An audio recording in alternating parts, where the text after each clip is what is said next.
I will never forget the smell of that day. Expensive perfume and the salt of my tears. My mother, Eleanor Vance, looked at me over her shoulder, holding a crystal glass worth more than my car. She was in the heat of her 60th birthday party, surrounded by the high society of Nova York, and he uttered the sentence that pierced me like an icy scalpel. "You are not a Vance. You are a stain on my name, Alex. And so, from today onwards, you have nothing left." She had just disowned me in front of everyone. Why? Because I was a history teacher with a modest salary, a financial failure in her eyes. The shock wasn't rejection, but betrayal. The hatred in her eyes was real. But what she didn't know, what nobody I knew at the mansion, that very night I had a trump card, a sealed envelope, and a twist that would make her smile of superiority crumble. She disowned me for 0%, but the universe had other plans. Plans that would make me the owner of 70% of her empire, the Vance Corp, valued at $800 million. Stay until the end to see her humiliation and the looks on my parasitic brothers' faces. Revenge, believe me, is a dish best served with caviar. But before I continue telling my story and how it all happened, tell me in the comments where you're watching from. I'd love to hear where you're from. The autumn breeze on Long Island carried the scent of luxury. The Vance mansion seemed to glow in the spotlight, a beacon of wealth and arrogance. This was the crime scene, the stage for the greatest act of humiliation of my life. I, Alex Vance, the lost son, the black sheep, the only one who dared not follow the path of greed and became a teacher, I felt like an imposter among the designer suits and haute couture gowns. I tried to hold my head high, but the air was thick with silent contempt. My mother, Eleanor, the ruthless matriarch, was the sun around which everyone revolved, and today was her 60th birthday, an event that felt more like a shareholders' meeting than a family celebration. My brothers, Julianne and Serena, were the favored heirs, younger, more polished versions of Mom.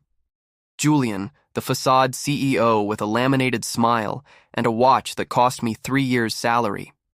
Serena, the philanthropist socialite who used charity to wash away guilt and flaunt diamonds. They saw me as the genetic flaw, the reminder that not every Vance was obsessed with money and power. My arrival had already been met with sidelong glances and barely concealed whispers about my too simple suit. The crucial moment came after her speech, right after she raised her glass and thanked everyone for their loyalty. She called me to the center of the room. The light seemed to focus solely on me. I thought naively that perhaps there might be a moment of genuine connection, a small recognition. How foolish I was. Her voice was a whip, cold and metallic, amplified by the microphone. "There's only one matter remaining to ensure the future of Vance Corp, and that is the lineage," she declared to the silent crowd. "And, unfortunately, Alex, you are no longer part of it." The world seemed to stop. I felt the blood drain from my face. She went on, detailing how I had failed to embrace family values and tarnished my name by choosing a career that didn't generate fortunes. She made official there in front of 200 people what was already a private fact. I was disinherited. 0. A history teacher was worth 0 to Vance Corp. Julian's smirk and Serena's look of triumph were the salt in the wound. What they didn't know was that this public humiliation didn't destroy me. It ignited me. In that moment, I swore they would regret underestimating me. After Eleanor's devastating declaration, I left the mansion as if hit by a wave. I wasn't shocked by the loss of the money because I never really expected it. What hurt was the betrayal, the open and utter disregard for my worth as a person. I was a son, but to her, I was just a financial asset that had depreciated. I drove my old Ford along the roads of Long Island, anger boiling, trying to process the humiliation that still reverberated in my ears. I arrived at my modest Brooklyn apartment, reality in stark contrast to the marble and gold I had just left. I sat in the dark, phone in hand. I knew there was one person who could give me perspective, someone who knew the Vance maze like the back of their hand. Patrick Sterling, the family's longtime lawyer, a man who seemed to have seen too much to be impressed by wealth. I hesitated. Patrick had always been loyal to my father, Arthur Vance, who had died 10 years earlier. My father. The only person in that family who truly saw me, who encouraged me to pursue my passion for history instead of corporate greed. He always seemed sad to me, caged by Eleanor's ambition. I called. Patrick answered on the third ring, his voice hoarse, probably already in bed. I couldn't control the tremor in my voice as I recounted the birthday scene. His silence on the other end was heavy, unlike Eleanor's cold silence. He heard every detail of the public humiliation, the way she reduced me to nothing. When I finished, he sighed deeply. Alex, I'm so sorry you had to go through that. Your mother is a force of nature, unfortunately. She just cut me out of the inheritance, I said, my voice barely above a whisper. She told me I'm no longer a Vance. Patrick hesitated again, and then his voice grew serious, almost conspiratorial. Alex, come to my office tomorrow morning, as soon as possible. There's something your father asked me to keep secret, a condition that could only be revealed after your mother took an extreme attitude like this. He always knew Eleanor would do something like this. This information hit me like a bolt of lightning. My father had a plan, a safeguard. This meant that today's humiliation wasn't the end, but the end. Kit and I slept very little that night. Hatred gave way to feverish curiosity. Patrick's promise wasn't about money, but about truth and perhaps the justice my father never achieved. Patrick's revelation became the only beacon in the darkness of my contempt. I knew Vance Corp was my father's legacy, built with his labor, and the idea that Eleanor was using it as a weapon sickened me. I arrived at Patrick Sterling's Midtown Manhattan office at 8 in the morning, the city still waking up. The building was classic with an air of authority and secrecy. Patrick welcomed me into his office, which smelled of antique leather and strong coffee. He wasted no time with superficialities. Alex, he began, moving to the bookshelf and pulling out a leather-bound volume. Your father was an intelligent man, and frankly, he didn't trust Eleanor to make sound decisions about the future of the company, or frankly about the family. He handed me a sealed envelope dated 12 years ago. This is addendum to the original will of your father, Arthur Vance. He left clear instructions that I should only present it if and when Eleanor attempted to exclude or devalue any of her children for financial or career reasons. His exact words. My heart began to beat faster. He anticipated Eleanor's act of betrayal. This was the final proof of the personal conflict that consumed my father. Love for his children versus his wife's greed. Patrick continued, his voice low and strained. The original will divided everything equally between you, Julian, and Serena, with a 10% share for Eleanor, since she had a minority stake of her own in the company. But Arthur was a genius businessman. He knew Eleanor would use her power to manipulate you. He knew you were the only one not motivated by wealth, and paradoxically that made you the most trustworthy heir. He instructed me to open the envelope. My hands shook as I read my father's elegant, familiar handwriting. The addendum didn't revoke my brother's share, but it rebalanced the estate's shares. Vance Corp, the nearly 100,000-strong technology company, $800 million that he had founded. The clause that struck me like a thunderbolt was simple, brutal, and perfectly legal. In the event of Eleanor Vance's disinheritance or exclusion from the estate of Alex Vance, all shares of Arthur Vance stock will be redistributed as follows: 70% to Alex Vance, 15% to Julian Vance, and 15% to Serena Vance. 70%. I was no longer the disinherited son. I was the majority shareholder. I was the owner. Yesterday's humiliation was, legally, my coronation. I stared at Patrick, speechless, the hysterical laughter of disbelief bubbling in my throat. What does this mean, Patrick? It means, Alex.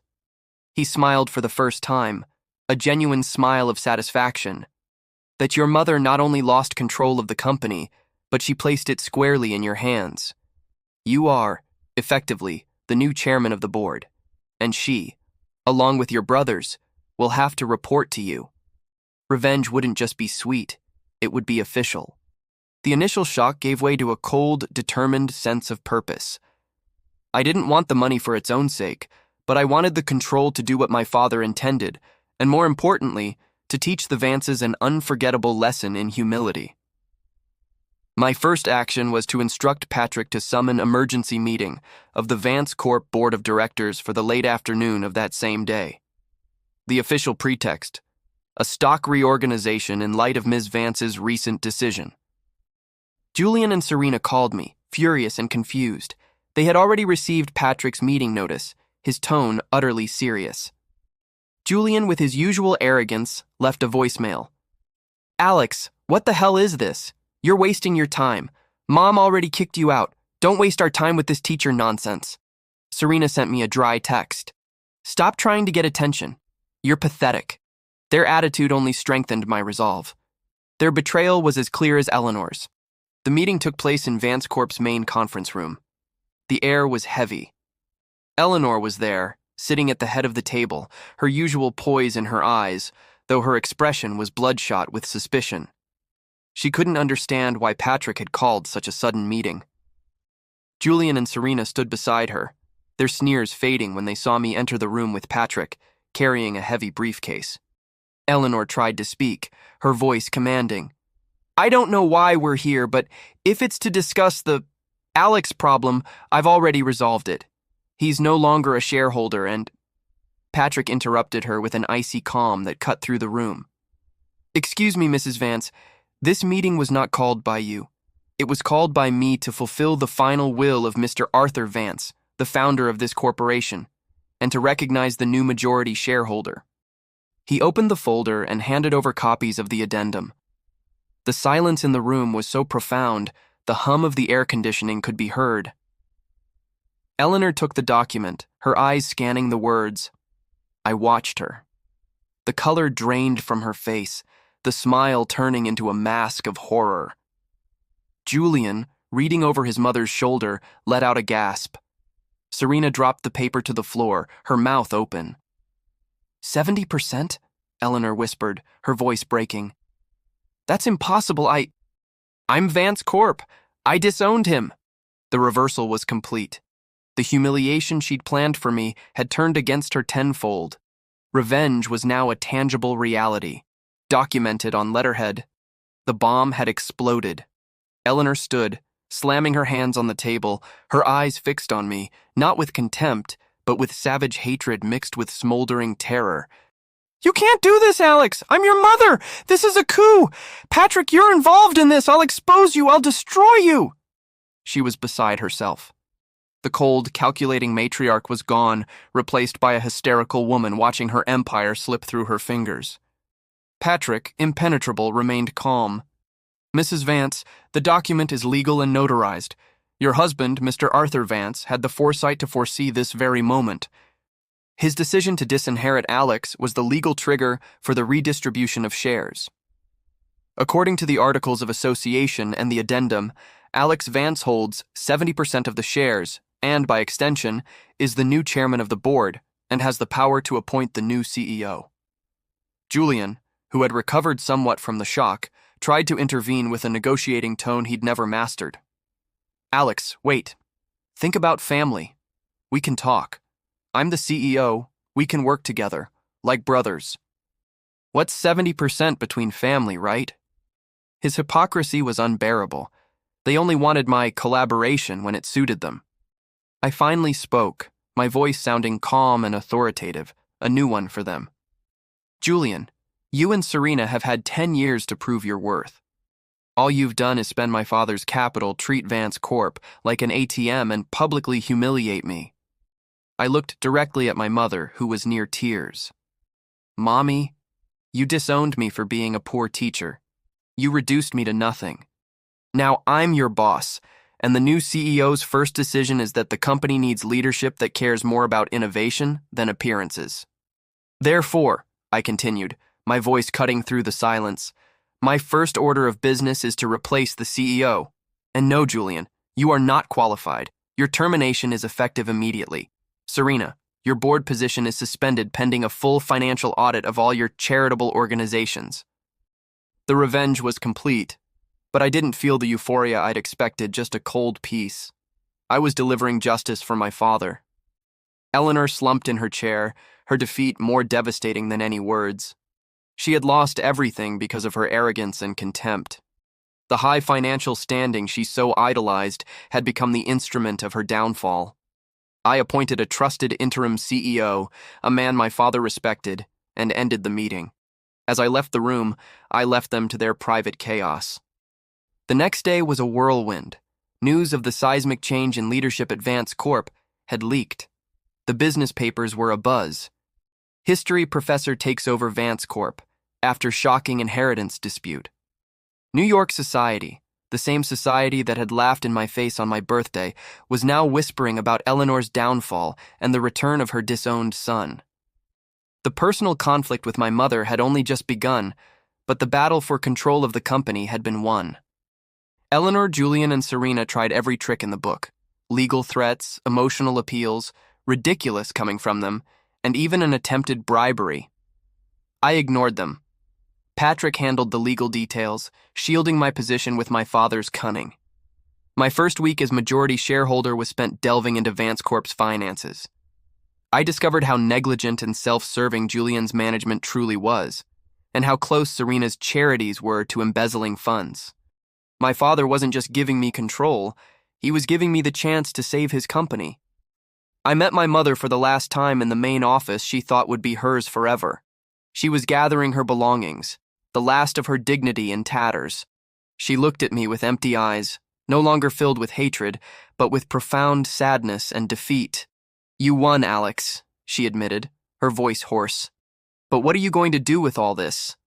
You're a historian, not a businessman. You're going to destroy your father's legacy." I stared at her, the pain of all the past rejections weighing heavy on my chest. "No, Mom, I will honor my father's legacy. He built this company on values, not greed. I will make it a place where talent is valued more than the family name. And you will learn the price of arrogance." I made her keep the small stake I had left, a tiny slice, so she would be forced to watch my success from afar, like an insignificant shareholder. The shocking twist wasn't the money, but the power to rewrite the history of my family and the company. The son she'd disinherited for being poor now had the power to dictate her future. The contrast was my silent revenge. I didn't want her money. I wanted my father's justice, and now I had both, plus control of a nearly $1 billion. That day in the conference room wasn't just the day I became rich. It was the day I regained my dignity, honored my father's memory, and showed Eleanor, Julian, and Serena that true value lies not in bank balance but in character. The humiliation my mother tried to publicly inflict on me became my greatest weapon. It gave me the legal proof my father needed. Today, Vance Corp is thriving under new management focused on innovation and ethics. I've hired talented people who would have been overlooked by the old guard. My life has changed dramatically, yes, but my goal remains to be the kind of leader my father always wanted, the opposite of Eleanor. I still teach history a few times a week at the community college because it's my passion. Money is just a tool. The power to do what's right is the true reward. The Vance story proves that greed blinds people to the things that matter most. They disowned me for being poor, but the price of that disregard was the loss of their empire. The lesson is there. If you enjoyed this story and want to hear more like it, please subscribe to the channel. It would be an honor to have you here.